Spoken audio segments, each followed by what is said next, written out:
समीर ने रिमझिम का साथ देने के लिए कांटे अपने बाल और समीर ने दादी को लेकर सुनाया बड़ा फैसला और धक्के मारकर महल से बाहर निकाल दिया। तो जब यहाँ पर समीर दादी को रोकने की कोशिश करता है और कहता है कि यहाँ का राजा मैं हूं और अगर किसी ने रिमझिम के बाल काटे तो मैं भी अपने बाल काट लूंगा और किसी को इस महल में राजा बनने की जरूरत नहीं है, यहाँ का राजा मैं हूं। लेकिन दादी कहती हैं कि रिमझिम ने बहुत बड़ी गलती की है, इसीलिए इसे इसकी सजा मिलकर रहेगी और मैं तो इसके बाल काट कर ही रहूंगी। लेकिन तभी समीर अपने हाथों में एक मशीन पकड़ लेता है और जैसे ही दादी रिमझिम के बाल काटती जाती है तो रिमझिम की आंखों में आंसू होते हैं। लेकिन दूसरी ओर साथ ही साथ समीर भी अपने बाल काटने लग जाता है। यह देखकर मोहिनी और सभी के होश उड़ जाते हैं और सभी लोग समीर को रोकने की कोशिश करते हैं, लेकिन समीर किसी की नहीं सुनता और समीर रिमझिम के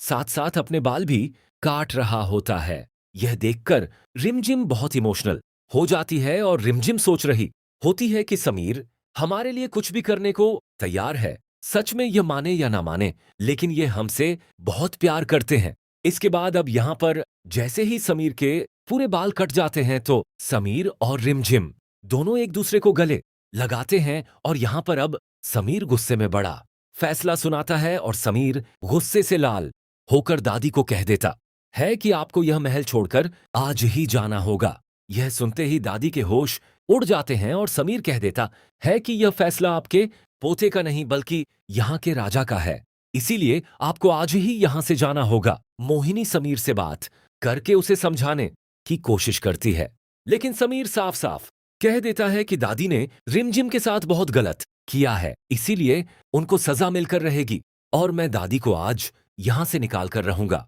जिसके बाद समीर दादी का सामान एक बैग में बांधता है और उसे बाहर फेंकते हुए दादी को महल से निकल जाने के लिए कहता है और यहां पर दादी भी मोहिनी से कहती है कि तुम मुझे मत रोको, मुझे जाने दो, क्योंकि मुझे समझ आ गया है कि मैं कभी रिमझिम को इस महल से नहीं निकाल पाऊंगी, क्योंकि समीर इस लड़की से इतना प्यार करता है कि इसने इसका साथ देने के लिए अपने बाल कटवा लिए। तो भला कैसे मैं इन दोनों को कभी अलग कर पाऊंगी, यह एक दूसरे के लिए ही बने हैं। यह सुनकर मोहिनी भी गुस्से से लाल हो जाती है कि आखिर मैं इस रिमझिम का क्या करूं। दूसरी ओर दादी महल से बाहर की ओर जाने लगती है और यह देखकर रिमझिम की आंखों में आंसू होते हैं कि समीर ने उसका साथ देने के लिए दादी को ही महल से निकाल दिया और यहां पर दादी महल से चली जाती है। लेकिन इसके बाद मोहिनी गुस्से से लाल होकर अपने कमरे में पहुंचती है और वह सोचती है कि मैं जब भी इस लड़की रिमझिम को समीर से दूर करने के लिए कोई भी चाल चलती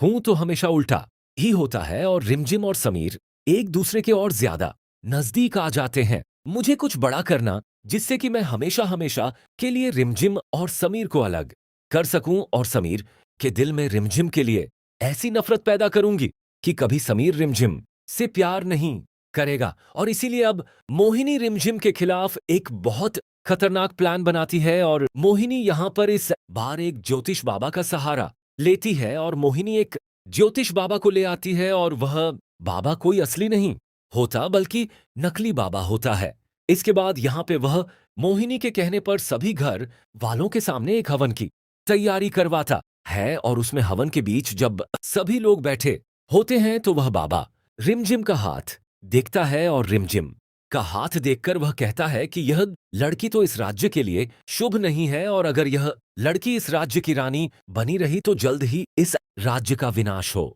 जाएगा और राज्य में एक ऐसी बीमारी फैलेगी कि हजारों लोगों की मौत हो सकती है। यह सुनकर समीर के होश उड़ जाते हैं और सभी घर वालों के भी होश उड़ जाते हैं। लेकिन यहाँ पर मोहिनी तो मन ही मन बहुत खुश हो रही होती है कि अब समीर अपने राज्य के लोगों की जान को खतरे में नहीं डालेगा और इस लड़की से अपना रिश्ता तोड़ लेगा और किसी और से शादी करने के लिए तैयार हो जाएगा। दादी ने दिया रिमझिम को टकला होने का सजा, समीर क्या बचा पाएगा रिमझिम को इस सजा से? रिमझिम ने इस सजा को क्यों किया स्वीकार? आने वाला अपकमिंग एपिसोड रिमझिम का दोस्तों और भी ज्यादा दिलचस्प होने वाला है, इसीलिए आप लोग हमारे YouTube चैनल को सब्सक्राइब करके बेल नोटिफिकेशन को ऑन कर लीजिए ताकि आने वाले अपकमिंग एपिसोड की जानकारी सबसे पहले आप तक पहुंच सके। समीर रिमझिम कि जोड़ी को आप लोग भी पसंद करते हैं तो वीडियो को भी लाइक करना ना भूलें।